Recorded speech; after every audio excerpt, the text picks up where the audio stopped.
All right, let's get into it. We got Caitlin Clark. This is going to be day 2 of training camp. Let's go. So in that regard, like, it's still a learning process and trying to figure your teammates out and figure out the new system. But the pace and the physicality and all of that, you're used to it. You're ready for it. You're ready for at the speed of how things are going to move. I think that having that under your belt is kind of what's helped me the most here. But at the same time, like, it's a learning process for all of us. There's, most of the team here and most of the girls here are new players. So and the ones that have come back, new coach, we're just trying to learn in the same way and build relationships with our teammates. So similar in that regard, but at the same time, having a year under my belt is really helpful. Did you feel that photo of your arm go viral last month? Yeah. How much stronger do you feel kind of coming into training camp? Yeah, I mean, that was like my biggest focus in the offseason, is just trying to get stronger and really working on that. And really thankful for Sarah, our strength and conditioning coach, like, put in a lot of time with me. And we were in here consistently. Like, I think that was the biggest thing for myself, is just having that consistency to be able to work on it for 6 months or whatever it was. So I certainly feel a lot stronger, and I'm a pretty self-aware person. I knew that was going to be a huge part of it, and it's going to help me offensively, it's going to help me defensively, it's going to help me not get as tired throughout games. So yeah, definitely one of the focus points of my off season is just getting stronger, and even through these 2 practices, like, I can certainly feel it. This might be the strongest version of Caitlin Clark, if I'm being honest with you. I wasn't too in tune with the off-season. Well, I was in tune with the Iowa training sessions, but not really the strength and conditioning parts. She's letting it be known, for the past 6 months, I've been in the gym. I've been training. I've been working on my weak points. Not weak points, but points I need to develop in, which is strength. That's going to help her on the court, offensively, defensively. And then she's letting it be known that she could feel it in practice already. And she already has that rookie year under her belt. So this could be a very dangerous year, like a very dangerous year, bro. I'm just excited to see what she could do on the court. We have 4 more days to see her in live action, but this could be a scary CC22 2.0. What was it like going 7 months without having any basketball responsibilities, and how do you think you'll be better off this season because of a significant layoff? Yeah, I mean, it was an adjustment for sure. Like, I was so used to playing basketball for basically a year of my life. That's all I did. So the rest was certainly great. And, I thought it was going to feel long. It really didn't. It felt really short. Like, we played a lot of pickup. We were in here all the time. I was in here with Keith all the time. Had teammates coming in and out all off season working with me and wanting to get better. So, like I said, I thought it would feel kind of long and drag a little bit, but it goes way quicker than you think. But that rest aspect for myself, just getting my body where it needed to be and really working on things that I needed to work on was super important. But I'm ready to compete again, so I'm excited. What about my mental? When DeWanna signed with the team, she said at this point in her career she's playing for championships, and obviously a championship experience with those veterans they brought in.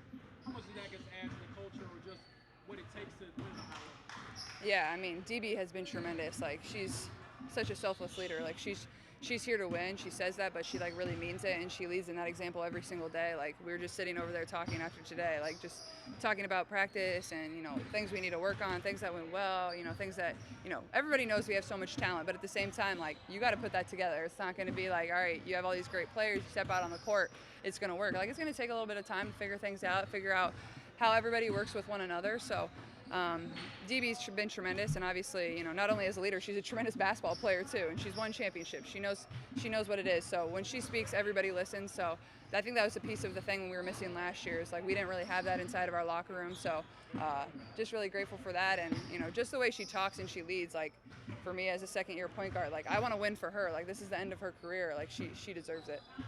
100% right there. So I'm telling you, a lot of people are going to come around to DB. A lot of people are going to come around. Like I said, I listened to the interview yesterday. The girl sounds like a true professional. I mean, the way she carries herself, I said it yesterday. She's like the mom of the team. She's overlooking this team, right? She's there to protect. She's there to be vocal. She's there to lead. And she's there for questions that the girls are going to have. The girls are going to have questions for her. 100%. She's played for Coach Stephanie White. She's been in the system. She's been in practice situations. She's been in championship situations or playoff situations with her. And DB, she's a veteran, man. A real true pro in the league, for real. So I'm happy that DB's on this team. Personalities on this team, how is everybody kind of Yeah, I think that's what makes you a good teammate. And you know, I don't think anybody's trying to be alpha. Like everybody's trying to be a good listener and be there for your teammates. It's how do you find the balance of doing both? How do you speak up and be a great leader, but at the same time, how do you listen and how do you get better? And I think it all speaks to like the relationships that you have with your teammates. Is like you got to go out of your way to build those. So when something goes wrong or you have to hold somebody accountable, they know it's coming in the best interest of the team. So I think it just starts with building relationships, getting to know your teammates, but at the same time, we have so much great personality on this team. That's what's going to make it fun. That's what fans are going to love and to watch about us. We're going to have a lot of fun playing basketball, and you know, you embrace that about your teammates as well. Do you feel that just 2 days in, the personalities come together on this group? Yeah, like I think the vibes are really good, and that's what's really fun about it. Like, you know, obviously we're probably not in the heat of battle yet. I mean, we're out here competing with one another, but at the same time, like everybody's here supporting one another and having fun and enjoying it. And I think that's what's cool about it. For those that know me and who've been watching me for the past year, even the past couple months on this channel, you guys know I love that word vibes. I love the word vibes. A team needs vibes. You got to be able to have those laughing moments. You got to be able to do your little TikTok dances in the locker room. You got to be able to be funny. You got to be able to have humor, be able to joke with one another, have the vibes. Everybody, let's vibe, bring the energy. Like, look at the OKC, the Thunder. They got vibes. I'm not saying they're going to win the whole thing, but they got mad vibes. Mad vibes. Orlando Magic, mad vibes. Teams need vibes. You don't want a stiff player. Oh, this player represents this. They don't really, their attitude is just, the vibe is off, like the Lakers. Everybody knows this about LeBron. The vibes when you play with the Lakers, it's off, bro. You don't know if you're going to get traded. You don't know if you're being talked about behind your back. You don't know if you're, you know, who's being blamed or what the case is. You don't know what's real, what's not. There's no vibes. You look at the Lakers bench. Dalton Connect standing like this. Bronny's sitting there like this. You know, Gabe Vincent like this. There's no vibes. Like, I don't know. The team needs vibes. Championship teams need vibes. So many unique experiences. Go. You can go next. Got you. Go ahead. Go ahead. You did so many unique experiences this offseason. Did any one or two stand out to you about things you were able to get done and be a part of? First off, I like what Caitlin just did. Very respectful young lady. This lady right here has been trying to get her question in the whole time. Caitlin made it very, very well known. Hey, you got next. I got you. Respect, man. Girl's like 23 years old, man. Good question. Man, I went to the Masters, so that was pretty cool. It's on my bucket list of like sporting events that I've always wanted to go to, and I was gonna go last year, but it was just too close with the turnaround of camp and the draft, so that was really fun. I think the aspect of nobody having their phones, like, that was really cool. Like, people have to come up and be like, hey, like, you have to actually have a conversation with people that you like, so that was really fun. And like, you don't want your phone either. Like, you're just sitting there, you're enjoying a sport. I think sitting on the 18th green Sunday at the Masters is like one of the coolest things ever. Like, everybody's watching the leaderboard change in real time. And honestly, with how that round played out, with how Rory, you know, had a 4-stroke lead, then Justin Rose took the lead, then it was tied, like getting to watch that on the leaderboard and then them come down 18, like, I don't know if anything will be able to top that. But I got a few more on my bucket list. So I'd probably say the Masters, and man, I did a lot of fun stuff, but yeah, that was cool. Yeah. Speaking of your off, By the way, if you haven't checked out the Masters interview, I think it's about 16 minutes. It's a pretty cool conversation between a young lady who represents Masters and Caitlin Clark. I forgot what it's actually called. It's not actually called Masters. It's called like Under the Umbrella or something like that. Under the Umbrella, I think the podcast is called. So definitely check it out. Caitlin Clark in golf attire, and they're at the Masters. She does about a 16-minute interview, and it's pretty cool just getting a different perspective to see, you know, her hobbies and what she likes. And she knows a lot of golfers and what she did on the off season. So if you guys haven't, definitely check it out for sure. It's called Under the Umbrella. season, did you feel like you were able to kind of just get a mental break, like mental reset after such a whirlwind of your first season? Yeah, absolutely. I mean, I love talking to you guys all the time, but there was a point where the line had to be drawn. So I'm glad to see you all back here, but it was nice to get away from everything and just kind of be able to live my life as a normal person, enjoy things that I love to do, you know, cook, bake, be outside, go watch other sporting events, like see my family, just like be Caitlin and enjoy things that I really enjoy. And don't get me wrong, like I loved basketball and, you know, having the spotlight and playing with my teammates, like that's one of the most fun things in the world. But at some point, like we had a great year, and eventually getting away from that was really healthy for me. But it came to a point where I was itching to get back in here after like a month. So I'm happy bet to you be were, back at the same Caitlin. time. I bet you were. Stephanie said this weekend that this is the most talented roster that she's seen the W put together. How do you assess that when you look at Whoa. most talented roster? Stephanie said this weekend that this is the most talented roster that she's seen the W put together. How do you assess that when you look at who's around you? Yeah, I mean, like, there's a lot of talented teams in this league. I think our talent is in a variety of ways, where you have a young group of players that is really talented. Then you have the veteran leadership. You got Sid, you got DB, you got Tosh. Then you got Soph and Lex. And then you look at people that may never step on the court that could be playing on other teams, possibly even start on other teams. So it's going to take a lot of selflessness from everybody, but at the same time, like, when you win, that's what's fun. And nobody cares about their personal stats. Nobody cares about how many points you scored, how many rebounds you had, how many minutes you played. Like, everybody's going to have to give a little bit, but that's what it takes to win. And Steph has preached that since she's got here in Indy, and I think the people that they've brought here to Indy, too, embody that and everything. So, when it comes to Caitlin Clark, right? Coach Stephanie White just said this is probably the most talented team the WNBA has put together. And I keep telling people, you guys got to understand, this is the most talent Caitlin Clark has probably had around her on a basketball court. Things could get very, very dangerous for this league. Look, I watched a lot of training camp stuff yesterday. I'm not even going to act like I didn't. I watched the Sparks. I watched the Aces. I watched did I see the Storm? No, I watched the Dream. I watched the Wings.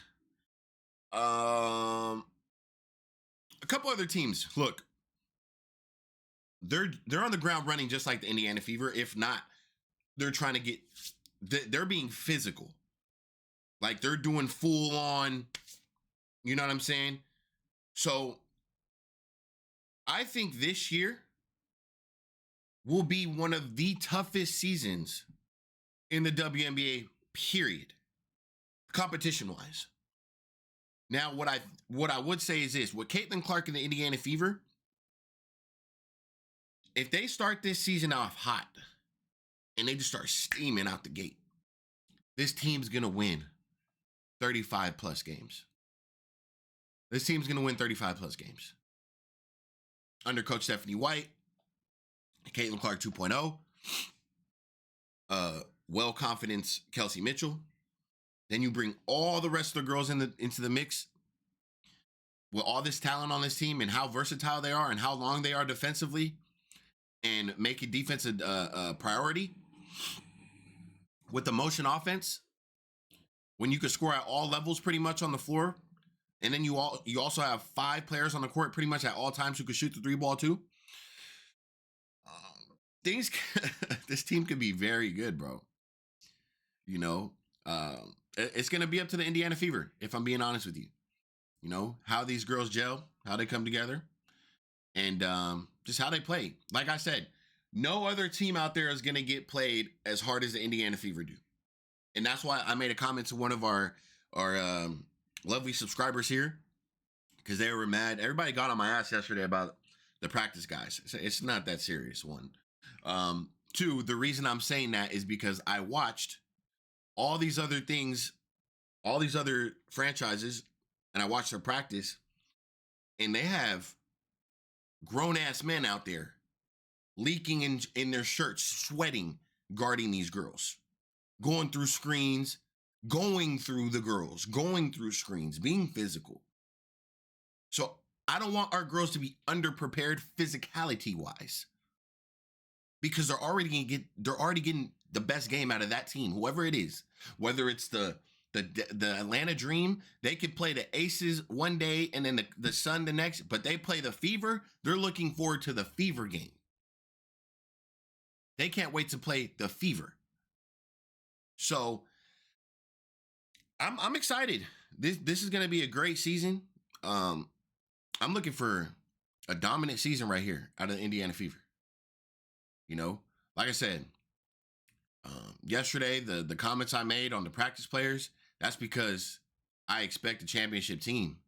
And practice players don't move like that. Granted, like you guys said, I know there was a lot of comments that didn't agree with my take. Look, you guys aren't going to agree with everything. I'm not here to be salty about it. I'm not salty. But I'm here to say